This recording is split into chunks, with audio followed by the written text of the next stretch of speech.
mas enquanto o Bruno falava, estava lembrando que Fortaleza, desde domingo, está vivendo uma polêmica religiosa, política, porque um vereador bolsonarista, Lael Sena, ele teve acesso a um vídeo de uma escola municipal em que estava tendo uma aula sobre religião de matriz africana.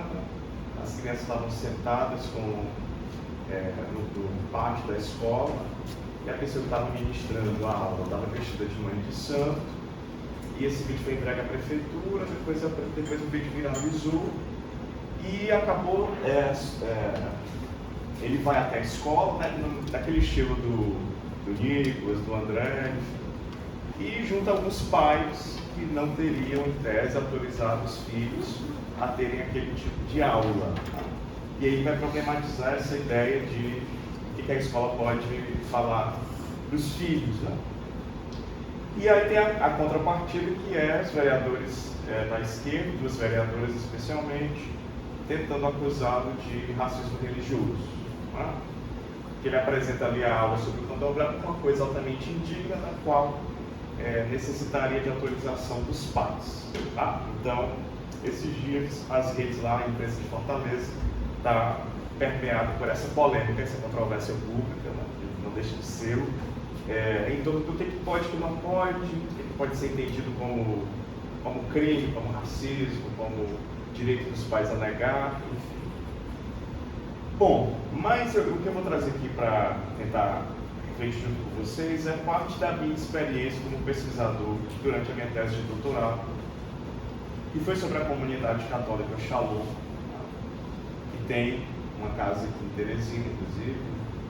Teresina é uma das cidades que o Shalom realiza o Aleluia, que é hoje o maior evento de evangelização de jovens da renovação carismática no Brasil. Só para vocês terem uma ideia, no ano passado, com a presença do Frei Gilson, o Aleluia reuniu 120 mil pessoas, parece 350 mil pessoas, na noite do Frei Gilson, que é o sábado. E o Fortal, que é Micareta, fora de Micareta, como é que é isso? Carnaval fora de época, reuniu nos 4 dias 300 mil pessoas. Então, o que o Fortal conseguiu levar nos 4 dias, o Aleluia conseguiu levar em apenas uma noite, tá? Bom, e a comunidade Shalom, então, foi o meu objeto de pesquisa durante o doutorado, né? Eu não entrei no doutorado na sociologia para pesquisar a comunidade Shalom, entrei para pesquisar a atuação da bancada evangélica, mas no primeiro ano fui fazendo alguns ajustes. À época, eu não tinha, vou dizer assim, o estômago que eu tenho hoje, e aí acabei pegando um certo asco no primeiro ano daqueles atores, mas hoje a minha relação é bastante tranquila. Então resolvi mudar naquele tempo dos evangélicos para a renovação carismática, estudando essa comunidade que foi fundada lá em Fortaleza em 2082. Tá? E obviamente a comunidade Shalom tinha vários aspectos para serem analisados, mas eu resolvi me centrar em um especificamente, que era a formação da liderança, que eu chamo de, na tese, de uma liderança burocrático-carismática, que é a pessoa do fundador, Moisés Azevedo. Mas ao longo desses 3 anos, eu fui vivendo bastante coisas interessantes enquanto pesquisador nessa relação com os membros da comunidade, tá? Especialmente no que dizia respeito a expectativas que esses sujeitos religiosos tinham com relação àquilo que seria a pesquisa de doutorado sobre eles. Porque no caso da comunidade Shalom, e especificamente do seu núcleo de Fortaleza, havia uma particularidade que ela foi formada lá no High Society, tá?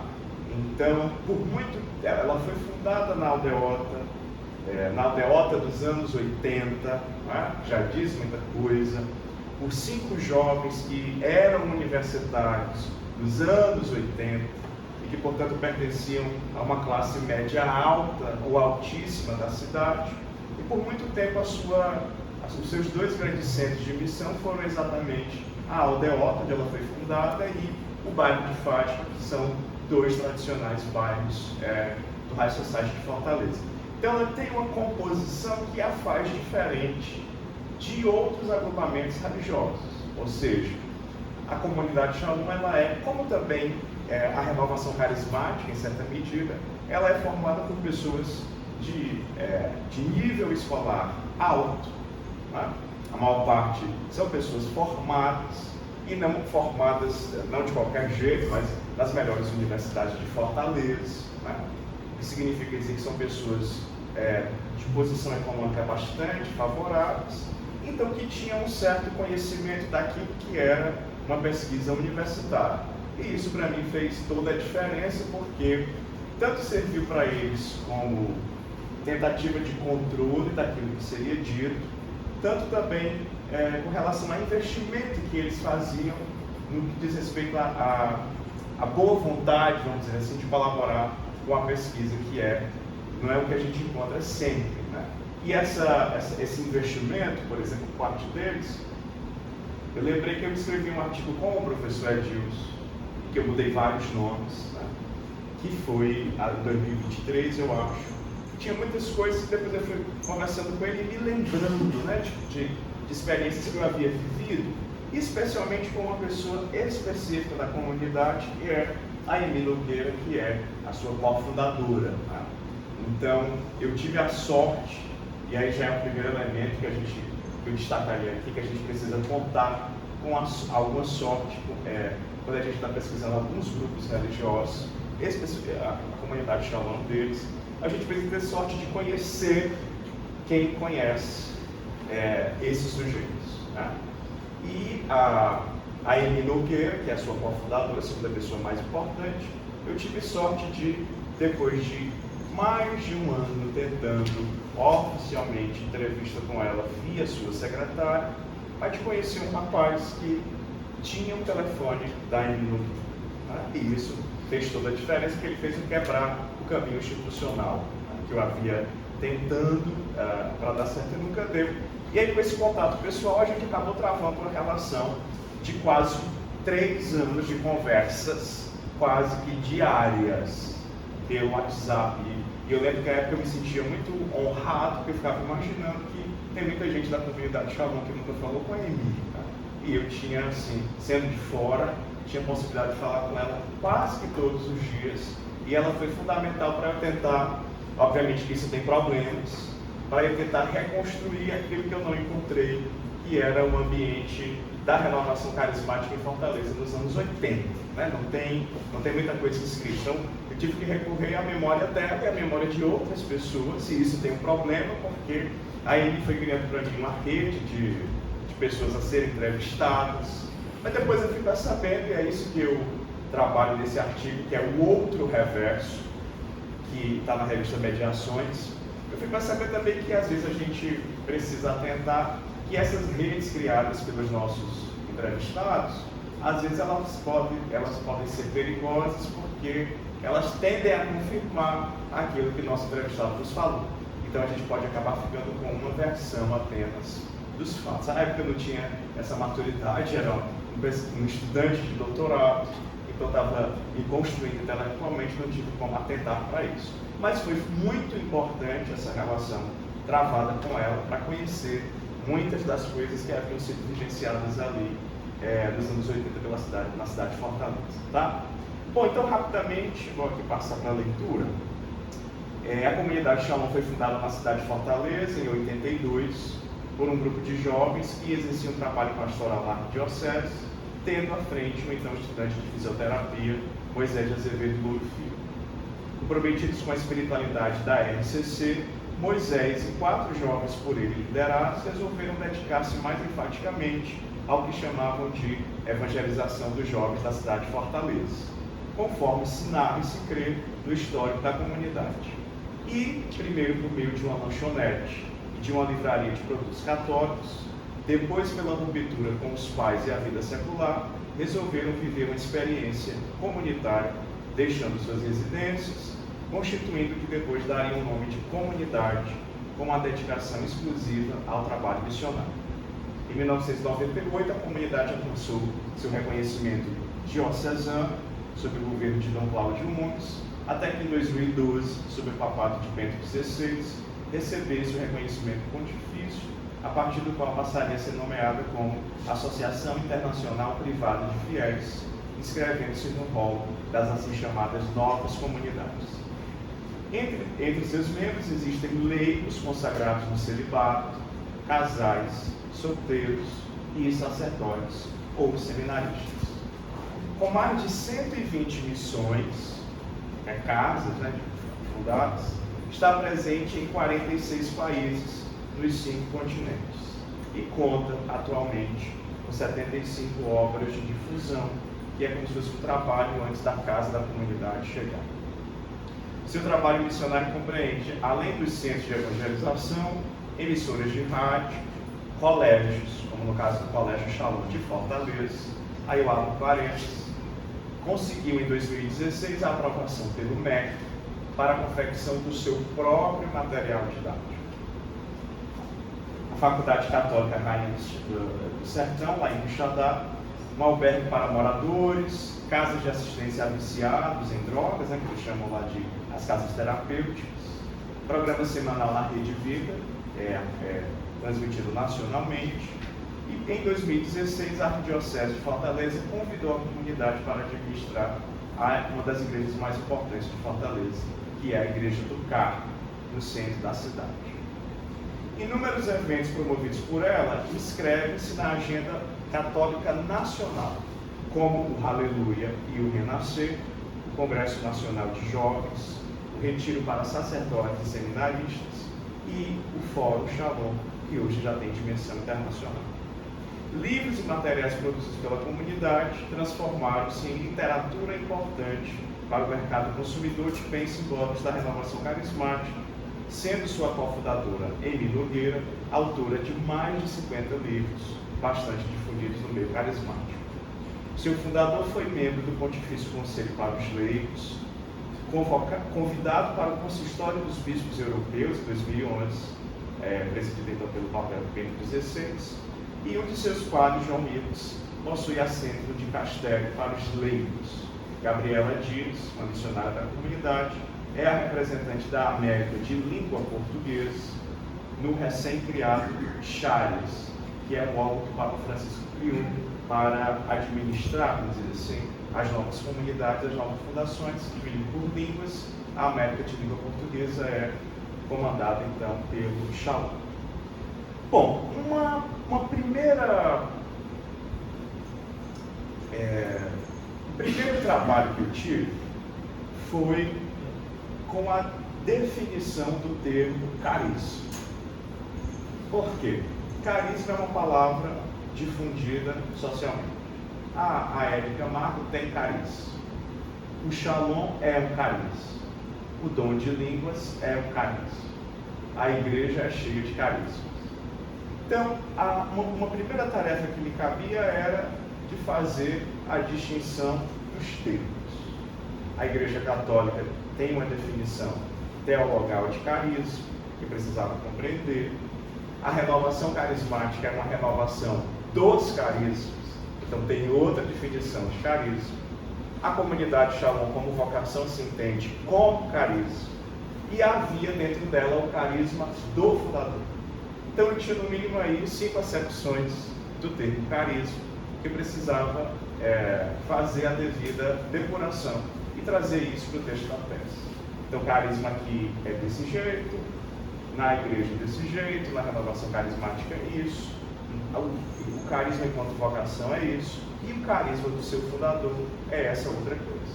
Então, e aqui eu faço referência ao Bourdieu, eu preciso fazer entender o que é que os conceitos querem dizer no interior da tese, até mesmo para que eu não possa me confundir e também confundir o leitor. Né? Então, em se tratando de religião, haverá uma necessidade de que a gente depure os termos que a gente está utilizando, para que, inclusive, não se confundam, sejam com os termos da crítica ao grupo religioso, seja em relação aos próprios usos que o campo religioso faz sobre aquele termo preciso.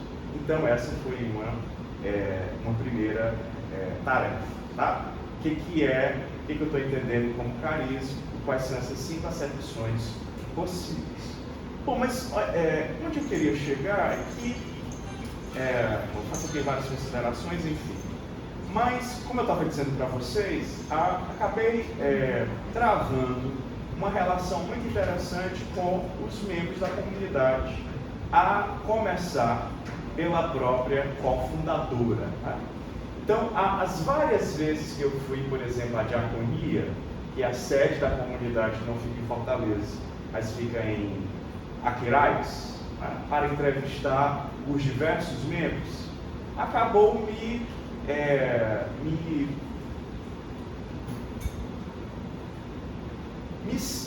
fazendo ser visto várias vezes por vários membros. Tá? E isso acabou gerando neles algumas expectativas, né? Que na verdade, e é isso que eu vou trazer para vocês, quais são os sentidos que os sujeitos do campo dão à nossa pesquisa. Então, eles podem entender a nossa pesquisa como críticas a ele, tá? Ou podem entender como uma certa colaboração e continuidade de pensamento, e eu acho que aí tem um perigo entre aquilo que eles entendem, né? Como eles entendem o mundo, enfim. E aí o pontapé foi, numa dessas ocasiões, esperando um sujeito que havia marcado a entrevista, a secretária da diaconia me perguntou: "Você já foi para a missa hoje?" Eu disse: "Não." E ela disse: "Mas o Moisés disse que é para a gente ir à missa todos os dias." Eu disse: "E você foi?" Ela disse: "Sim, porque o Moisés nos disse." E ela disse: "Mas eu não sou da comunidade." Aí ela: "Mas você já parou para pensar, sendo ela, que Deus pode estar apenas usando esse seu estudo para converter você?" Eu disse: "Não." Tá?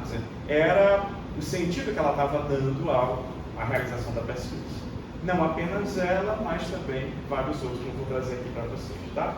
Bom, então, pensar as relações geradas pela pesquisa em sociologia entre os sujeitos do campo religioso e o pesquisador, sobretudo no necessário estabelecimento de relações de empatia e distanciamento dos grupos onde se pesquisa, é uma temática recorrente, seja na sociologia, seja na antropologia de modo geral. Sabe-se que os nativos são os depositários das representações sociais que permitirão a construção da empiria desejada para avançar na pesquisa. Se eles não têm essa empatia conosco, nós não temos como avançar. E é necessário, então, que o pesquisador construa essa empatia. Tá? Bom, ir em busca da compreensão da experiência vivida pelos sujeitos envolve o ato de deles aproximar-se, gerando um conjunto de relações que possam ser as mais produtivas para os objetivos da produção de um conhecimento que seja o mais elucidativo possível acerca da realidade em questão. Se é necessário mergulhar na experiência nativa, no intuito de compreender o mais legitimamente possível o universo religioso em questão, gozando da confiança dos sujeitos, importa ainda mais guardar a devida distinção entre estar com os nativos, dar-lhes a devida importância no processo de construção do saber sobre o seu universo e tornar-se um deles. Então são 3 coisas diferentes. Posso dar muita importância, agir com bastante empatia, mas não necessariamente me tornar um deles. Penso eu que é o que se espera da ciência, embora, assim, no nosso meio, nas ciências sociais hoje, seja muito complicado essa ideia de eles são uma coisa e eu sou outra, né? Eu não preciso ser um deles para falar deles e falar bem deles, né? De modo compreensível. Essa distinção está cada vez mais problemática de se fazer.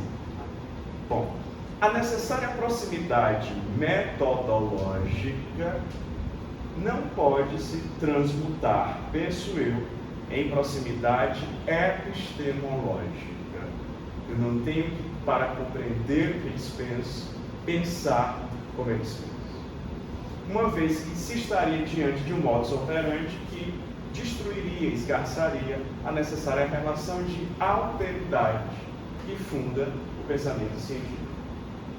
Tais questões me foram parecendo mais claras à medida em que encontrava pronta aceitação quando da minha empreitada junto aos sujeitos da comunidade Shalom para a realização de entrevistas, situações em que uma espécie de pronto assentimento parecia desenrolar-se diante de mim. Fui percebendo, pois, que tal assentimento alicerçava-se numa perspectiva deles de que a pesquisa poderia cooperar, em certa medida, com alguns elementos do próprio trabalho missionário da comunidade, uma vez que seus membros demonstravam compreensão outra do que viria a ser uma pesquisa sociológica sobre eles, distinta daquilo que eu pensava enquanto pesquisador, e isso obviamente não era mais do que um uso dos muitos usos possíveis que aquele sujeito fazia do meu estudo e da minha expertise. Vejamos então alguns dos sentidos por eles elaborados que eu pude identificar nos 3 anos de pesquisa. Primeiro, o sentido da visibilidade da comunidade na universidade. A partir dessa imagem, os membros da comunidade Shalom sentiam-se lisonjeados com a realização de uma pesquisa doutoral acerca de seu modo de ser, de sua comunidade, de sua identidade, o que lhes demonstraria a importância da comunidade. Se tinha alguém estudando um doutorado sobre o Shalom era muito importante. Era esse o sentido, né? Importância da comunidade e do seu fundador frente ao mundo secular e à universidade. Se uma pesquisa de doutorado em sociologia estava sendo realizada numa universidade pública sobre o Shalom, é porque o Shalom chegara a tal grau de importância que extrapolara os limites da própria comunidade. Uma das declarações que pode ilustrar essa imagem é a seguinte, abre aspas, com certeza a comunidade será muito mais conhecida na universidade. Isso é muito bom, pois Deus irá alcançar mais pessoas, mais jovens. Muito bom você vir aqui. Então Deus alcançaria mais pessoas com a minha tese de doutorado. Tá? Pode-se perceber, pois, a partir de tal declaração, que percebendo a pesquisa como um meio para que a comunidade se fizesse conhecer em importante espaço, como é a universidade, a pesquisa legitimava-se, tendo o membro entrevistado o dever de colaborar com a mesma. Numa equação que poderia ser assim resumida, a pesquisa aumentará o conhecimento sobre a comunidade, isso fará a missão da comunidade ser mais conhecida, sou membro da comunidade, logo é meu dever contribuir. Tal perspectiva, a meu ver utilitária, foi observável em alguns entrevistados que empenhavam-se em responder atentamente a cada uma das perguntas que lhes eram feitas. Né? Eu gosto sempre de lembrar que para casa de pessoas da comunidade de aliança que nunca me viram na vida. Né? Então, assim, vem aqui meu apartamento na rua tal. Vamos passar a tarde juntos, assim, fazer um verdadeiro banquete, trazer fotos do começo da comunidade, se perdia a tarde inteira comigo, assim, na resposta mais demorada possível, porque depois eu fui percebendo, na compreensão deles ali, não estava diante de um trabalho secular, um trabalho religioso. Tá? Era outra pessoa, quer dizer, de outro espaço, que era a universidade, e isso era importante porque eles tinham a dimensão que de fato era uma pessoa de outro universo, mas que essa pessoa de outro universo, que era eu, faria transpor, é como se a comunidade fosse chegar por outras mãos, onde e como ela não podia chegar. Daí a importância de colaborar com esse rapaz que eu nunca vi. Assim, uma primeira questão que me apareceu foi produzir um saber sociológico sobre um grupo religioso, sem que seja transformado necessariamente num saber do grupo. Então, como produzir? A expectativa dos membros era produzir um saber shalomita, vamos dizer assim, sobre o shalom, versus a minha perspectiva que era produzir um conhecimento sociológico sobre o shalom. Então tem um choque de interesses. Tudo bem? Não é uma congruência. Embora para realizar a pesquisa, em algum momento precise ter uma congruência, senão ele não vai colaborar. Correto? Mas essa congruência que eu estou querendo chamar a atenção não pode transformar os dois tipos de saberes que me parece ser necessariamente distintos. Né? Bom, entram em cena as relações distintas entre um saber sobre o grupo e um saber do grupo. Sociologicamente, eu não estava ali para ser confundido com o grupo, mas para compreender o próprio modo de ser daquele grupo. Segunda imagem, auxílio no fazer memória da história dos membros da comunidade. Durante a realização de algumas entrevistas, alguns dos membros esboçaram emoção, chegando mesmo às lágrimas, ao lembrarem-se, diante das perguntas postas, o caminho que haviam percorrido dentro da comunidade, por eles nomeado como caminho de salvação. Era uma reconstrução histórica que faziam durante as entrevistas. O interessante era que ia percebendo como muitos deles não percebiam-se, sobretudo os mais antigos, como a história viva da comunidade. Então, é como se a história viva fosse só o Moisés e a Emília. Eles, embora fossem dos primórdios, ao narrarem ali para mim a história deles, que era também a história da comunidade, não havia essa percepção de que eles eram também a história da comunidade, né? Tendo dado sua colaboração para a existência da comunidade, o que os levava nesse momento chorarem, sobretudo ao verem o longo tempo que das suas vidas gastaram na comunidade e que passavam então a se perceber como tal. Uma entrevistada, por exemplo, depois de chorar, disse o seguinte, abre aspas, poxa, estou emocionada narrando essas coisas para você. Lembrei de todo o caminho na comunidade. Como ela é linda. Me envia esse áudio, quero orar com ele. O que para ela era, né, uma coisa que ela nunca havia pensado. Semelhante declaração ouvi de outro entrevistado, abre aspas. Engraçado, você me perguntando essas coisas me fez lembrar uma série de fatos de minha salvação. Fecha aspas. Após esses momentos, por 2 vezes foi dito o seguinte, abre aspas, você foi um canal de Deus para me fazer reviver esses fatos. Fecha aspas. Então não era um pesquisador, era Deus em mim materializado. Por isso que meu nome é Emanuel, Deus conosco. Tem esse detalhe, assim como o nome do Bolsonaro é Messias, o meu também não podia ser diferente, Emanuel. Aqui me parecia uma segunda questão.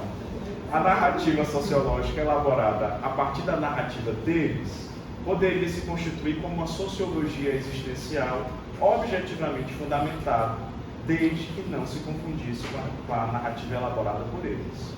Se a história ali narrada era linda para o entrevistado, ela me aparecia como história, a ser problematizada à luz de tantas outras histórias, lindas ou não, com a qual eu estaria diante da pesquisa. Terceira imagem, esclarecimento de questões mal entendidas por outros pesquisadores acerca da comunidade. Os membros mais escolarizados, sobretudo os que ocupavam o setor de formação e que foram por mim entrevistados, como Emi Nogueira, Josefa Alves, Elton. A Josefa, inclusive, havia concluído a época o mestrado em antropologia lá na PUC do Rio de Janeiro.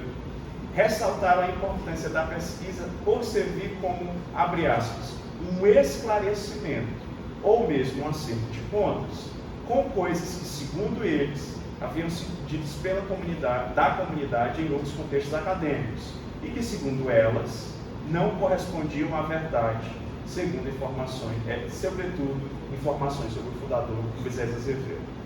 Emi Nogueira, por exemplo, disse o seguinte, abre aspas, você deve perguntar tudo o que quiser para esclarecer-se. Tudo mesmo, para que não sejam ditas as coisas que os professores dizem da comunidade do Moisés no seminário. Fecha aspas. Munidos de tal ordem divina, puseram-me a indagar as mais diversas coisas. Aliás, me pus a indagar as mais diversas coisas numa longa entrevista, no caso dela, de quase 3 horas, que gerou a posteriori uma relação além da pesquisa, como eu falei para vocês. Penso assim que foi percebido um doutorando em sociologia da mais importante universidade pública do Ceará, a cara da UFC, como alguém que poderia dar voz ao que seria a verdade da comunidade e, por fim, a mal entendidos. Essa imagem me fez indagar de alguns seminaristas da comunidade, com os quais me encontrei ao longo dos 3 anos, sobre possíveis textos que abordassem a comunidade ou Moisés em tom pejorativo, mas nenhum deles chegou a confirmar a informação dada por ele. Assim sendo, uma terceira versão era exatamente o tratamento que devia ser dado às informações recebidas durante uma pesquisa, de modo que esta não fosse apenas uma transcrição dessas respostas. Pesquisar grupos, sobretudo religiosos, nos põe diante de narrativas que são as oficiais e que, como tal, se pretendem impor a todos os seus membros.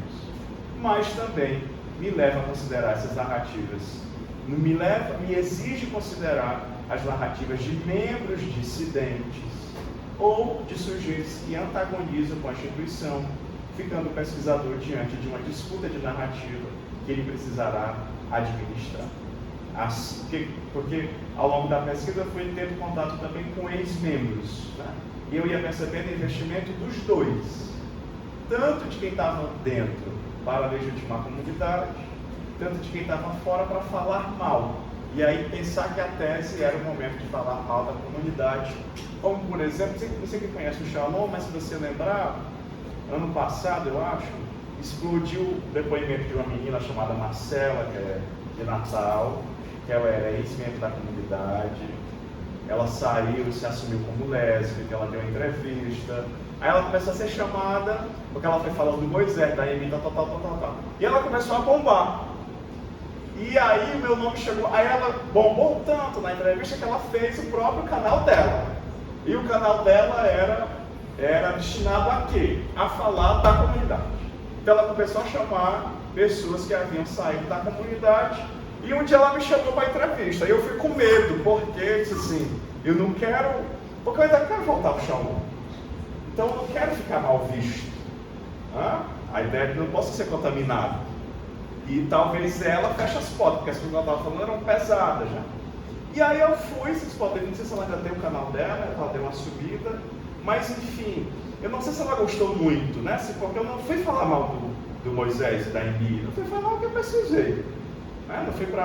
Não adotei a perspectiva que os ex-membros, fazendo acerto de contas, foram lá para fazer. Eu não fui para fazer isso, fui para falar o que eu tinha descoberto com a minha pesquisa. Mas o que eu estou chamando a atenção é que tem essa terceira imagem, os sujeitos podem compreender assim, a minha entrevista vai ser um acerto de contas, para o bem ou para o mal. Então o texto da tese, ou o texto do TCC, ou da dissertação, vão ser também esse acerto de contas. A gente não pode cair aí, como pesquisador, nessa armadilha, né, que o campo nos impõe, penso eu. A quarta representação, a pesquisa seria uma colaboração com o arquivo, ou o setor de estudos, ou a memória da comunidade. À medida que fui realizando as entrevistas, sobretudo com pessoas de longa pertença à comunidade e que formavam um importante quadro da memória dela, fui me tornando conhecido pelo setor de formação, o que me fez ser interpelado várias vezes sobre a possibilidade de ceder os áudios das entrevistas ao setor, sob a alegação de que serviriam para arquivar como fonte de estudos e conhecimentos da comunidade sobre ela mesma, para as futuras gerações. Abre aspas. É muito importante essa sua pesquisa para que nós compreendamos melhor. Estou louca para ver o resultado, disse minha bibliotecária. Você me ajudará muito. Quem é de fora vai ver melhor as coisas, afirmou uma outra consagrada que respondia pelo setor de formação. Eu não dei, porque, enfim, era para mim que as pessoas... Se ela quisesse ouvir, ela que fosse entrevistando. Perdi meu tempo, bom, eu vou dar alguma coisa para... Por que eu vou dar para ela? Ela que vá. A orientanda agora que defendeu a dissertação sobre a Priscila Costa, ela conseguiu entrevistar a Priscila mais de 2 horas e tal. Aí ela me mandou o arquivo final da dissertação com a entrevista toda transcrita. Eu disse, tira isso daí, você não vai dar a sua entrevista que você fez para todo mundo ver. Não, é um dado seu. Quem quiser vai consultar a sua dissertação, mas a entrevista tal como você fez, foi você que fez. Não é para você colocar de mão beijada um dado, quem quiser acessar a dissertação na internet vai ter essa entrevista completa. Por quê? Quem quiser que vai fazer a sua entrevista. Assim, a análise vai lendo o que você escreveu, mas o trabalho que você teve de elaborar as questões, transcrever e analisar, isso é seu, não é das pessoas. Aquelas pessoas que marquem a entrevista com a Priscila. Bom, além de tal possibilidade de parecer factual, de se tornar mais próximo desse setor, né, que poderia me fornecer mais documentos para a pesquisa ou para outras indagações que surgissem, fui levado a pensar que, apesar da expressa boa intenção, o conjunto de entrevistas poderia vir a constituir-se como um mecanismo de tomada de conhecimento do que havia sido dito a mim pelos entrevistados, sobretudo após o teor da pesquisa virar público, e constituir-se como um instrumento de controle ou punição dessas pessoas que haviam falado coisas que não estão na tese. Né? Então, por isso mesmo, eu resolvi não entregar. Né? Então, que me pareceu que ela queria controlar, assim, o que as pessoas disseram para ele. Né? E se de repente alguma coisa tivesse sido dita de modo que parecesse estranho, essas pessoas pudessem sofrer alguma punição interna. Né? Daí mais uma razão para eu não entregar.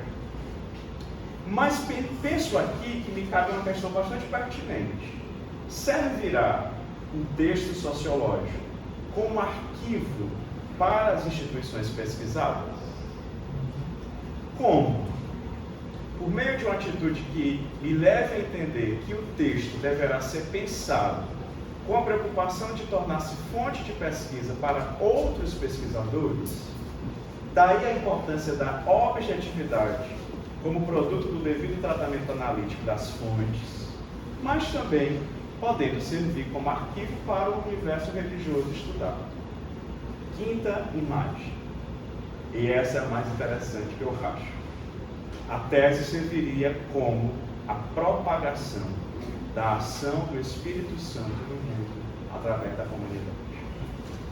Em sua maioria, os entrevistados que se puseram a tecer considerações sobre o que para eles constituía a importância da pesquisa, ressaltaram ser o mecanismo primordial para que o mundo conhecesse a ação do Espírito Santo a partir de Fortaleza, onde a comunidade foi fundada. Uma vez que o Shalom nada mais era, abre aspas, do que a ação do Espírito Santo. Logo, uma tese sobre o Shalom é uma tese sobre a ação do Espírito Santo. Após a defesa, uma mestranda em ciências da religião, membro da comunidade, escreveu-me para solicitar um meio, pois precisava relatar nos Estados Unidos, onde estava morando, abre aspas, como o Espírito Santo havia agido em Fortaleza para que os irmãos daqui se maravilhem, fecha aspas. Algo semelhante foi dito por um entrevistado em Curitiba, que eu também fui aproveitando nos 3 anos, para onde eu viajava que tinha Shalom, eu ia lá entrevistar os membros do Shalom, para ver diferença, porque eu nunca esqueço a Josefa, que era mestre de antropologia, ela morou por muito tempo, acho que mais de 10 anos, na Suíça. Depois ela voltou para Fortaleza. E ela disse assim, Emanuel, foi quando eu morei na Suíça, e essa frase dela eu nunca esqueci, que eu fui compreender que muitas das coisas que o Moisés escreveu nos estatutos dizem respeito ao homem de Fortaleza. E eu só fui aprender isso na Suíça. Quer dizer, por que ela diz isso? Porque é alguém que fez antropologia. Então ela tem essa capacidade de entender, né, que tem coisas no Shalom que são, vamos dizer assim, universais, né, porque na concepção deles, Deus criou pessoas para ser Shalom em todas as partes do mundo. Mas tem coisas que Moisés escreveu que é só, que diz respeito, na verdade, ao homem de Fortaleza e não ao homem de São Paulo, né, da Europa. Bom, então algo semelhante foi dito por um entrevistado em Curitiba, abre aspas. Eu creio que a importância de seu trabalho é fazer com que as pessoas saibam como foi o sopro do Espírito Santo em Fortaleza e de como se irradiou esse sopro pelo mundo. Fecha aspas. Como se pode perceber, mais uma vez se põe as questões em torno do teor do texto sociológico. É uma análise objetiva ou um proselitismo? Destaco isso porque, ao mesmo tempo, fui percebendo essa tentativa de cooptação por membros da comunidade ou de outra compreensão que apresentavam da pesquisa com eles realizada, numa questão que recorrentemente era posta a mim. Se tinha que eu cortei. Se tinha essa preocupação dos membros de que uma tese sobre eles fosse uma tese que corroborasse a visão de mundo deles, entre os meus colegas de doutorado em sociologia havia também uma expectativa, que era, todas as vezes, em todas as disciplinas que os professores pediam para a gente apresentar, ao fim e ao cabo eu era perguntado: a sua tese vai ser contra ou a favor do Shalom? Tá? Como se entre eles havia uma expectativa religiosa, entre os colegas de turma havia uma expectativa de acusação. Do mesmo jeito que para outros grupos religiosos, por exemplo, há sempre a expectativa de louvação. Então, talvez esse mesmo grupo pensasse que uma pesquisa sobre candomblé, por exemplo, necessariamente seja de louvação e não de crítica. Tá? Como o Shalom se trata de uma comunidade católica, carismática, cristã, etc., então um estudo sociológico só pode ser, ou espera-se que ele seja de crítica. Tudo bem? Porque, enfim, é uma crença dominante do homem branco e todas essas categorias que a gente conhece. Bom, e por fim, acho que eu errei, essa é a mais importante. A imagem de que a pesquisa serviria para a conversão do pesquisador. À medida que ia sendo vista em diversos eventos da comunidade, durante as entrevistas, na aquisição de material bibliográfico, nas observações de campo, participando de retiros, etc., a ideia de que um projeto de conversão ali se desenhava ia tomando a forma de resultado esperado da pesquisa. Abre aspas. De tanto você vir no Shalom, vai acabar sendo um dos nossos. Você precisa de conversão. Deus está usando essa pesquisa para te converter. Ainda vou viver pregando. Foram afirmações que corriqueiramente ouvi ao longo dos 3 anos de pesquisa. Ao pensar nesses termos, me lembrava da temática do ser afetado pelos elementos e sujeitos constituintes do campo de pesquisa, tão bem refletida por Freud. Ao dizer que os nativos adeptos da feitiçaria exigiam que se experimentasse por sua própria conta os efeitos reais desta rede particular de comunicação humana em que consiste a feitiçaria, permitindo-se ser afetado, isso implicava não a identificação epistemológica com o ponto de vista do nativo, pois desfaria o projeto de conhecimento antropológico, mas uma oportunidade ímpar de narrar a experiência nativa. Bom, e aí finalizando então, penso eu que em se tratando de sujeitos do campo religioso, sobretudo daquelas religiões que operam na lógica da salvação e da conversão, como é o caso do Shalom, é difícil erigir um mundo possível fora da lógica produzida em sua cosmovisão. Não tem como eu entender assim. Tá? Então, falar de nós nesse sentido constitui-se para eles como falar bem de nós, nos auxiliar em nosso trabalho missionário, propagar os efeitos do nosso Deus, tornar-se um de nós, portanto. É por meio de desafio tão complexo como este que pesquisadores da religião se aventuram produzindo um possível saber sobre campo tão complexo. E aí eu encerro minha apresentação. Muito obrigado.